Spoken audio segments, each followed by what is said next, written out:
her up into a biochromatic integrator, which is a device that's a blending of alien science and old Atlantean science. We're here at the Source of Life Expo, and we're here with Glenn. And Glenn is going to share with us a little bit about the Philadephia experiment and some other phenomena that have occurred. This is really incredible stuff. I hope you enjoy it. We're here on Channel 17, and it's 11 p.m., and I'm glad you're watching the show. Well, in 1943, the government was conducting experiments which were originally envisioned by Nikola Tesla and Albert Einstein in the 20s, which were to create a field, an electronic field, which would cause invisible. Now, what Nikola Tesla tried to tell the government, and they didn't listen to him, was they were making something invisible by making it leave the space-time continuum as we know it.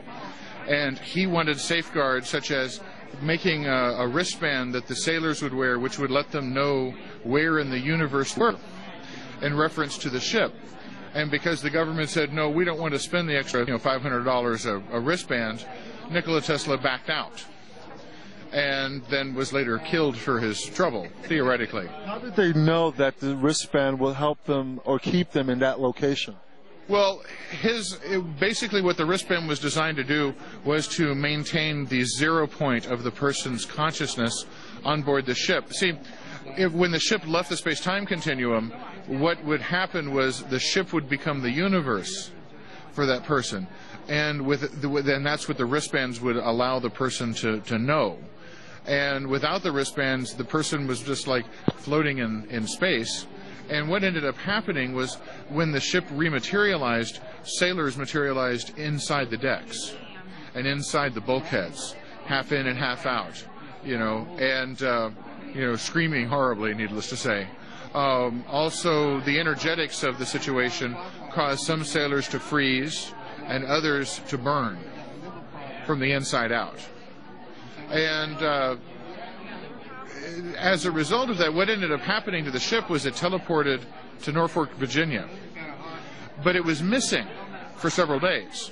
And that's where the Montauk Project comes in, which supposedly took place out at Montauk Point in an old abandoned Army Air Corps station, which was then given over to the Air Force, which was also one of the sites where Nikola Tesla had been digging tunnels for one of his free energy programs.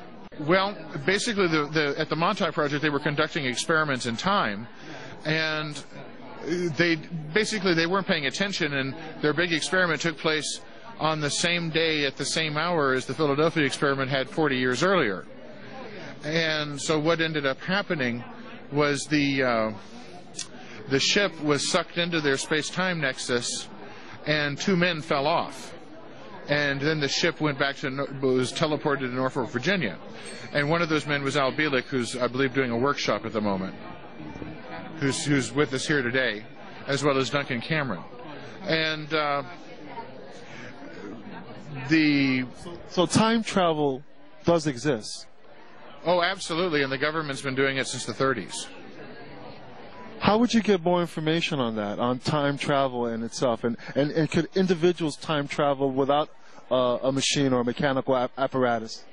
Well, a gentleman out of California named Nick Nocerino got the entire file on the Philadephia experiment out of the Freedom of Information Act. But the thing is, although all that information is supposedly available to the public, they change the codes by which it's filed every day.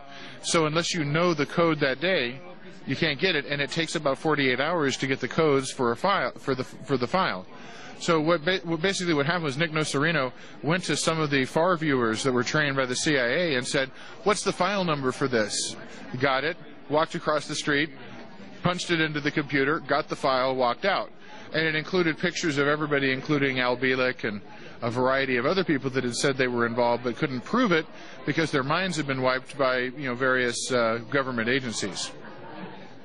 Well, they said he was the station manager.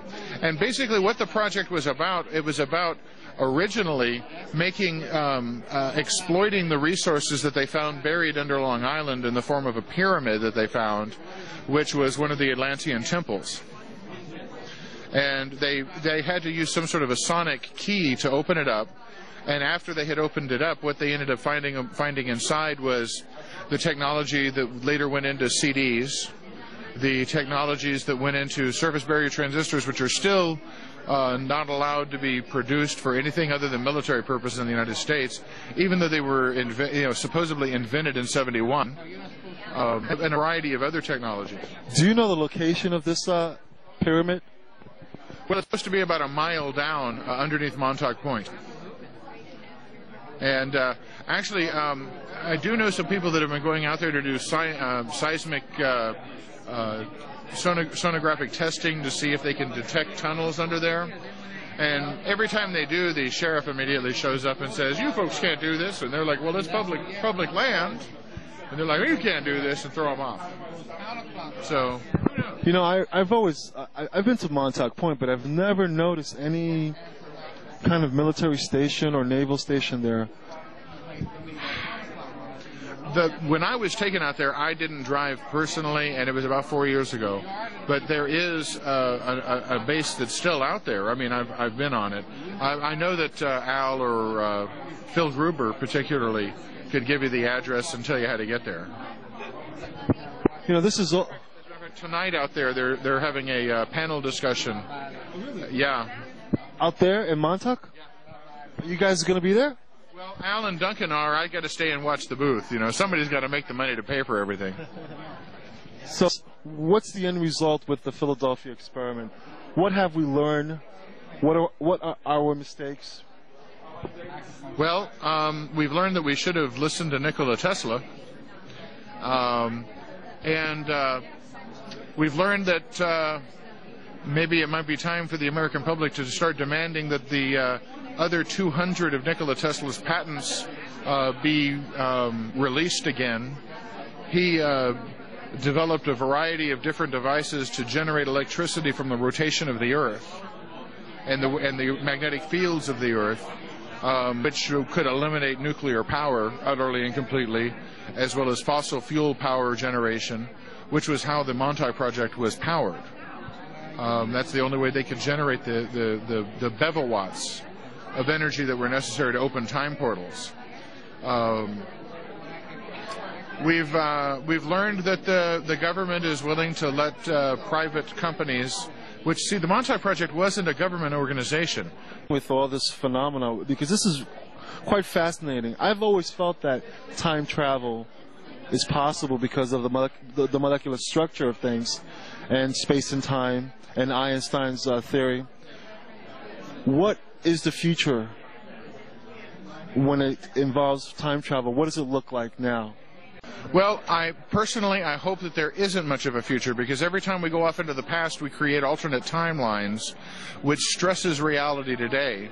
And one of the things that it seems to be causing the quote-unquote Earth changes is the fact that the Montauk Project created over 200 separate timelines, which causes stress on the crust of the Earth. And it causes earthquakes, and it causes volcanic eruptions. It could cause the axial tilt of the Earth. And in terms of traveling into the future, I don't necessarily know that it's really needed. We've got too much to do in the day, in the present moment, to worry about the future or to be going off into the past, because we've proven you can't change the past. Because every time the Montauk Project went off into the past to change things, all they did was create another timeline that ran parallel to our own, and those people couldn't get back to us, and we couldn't get to them.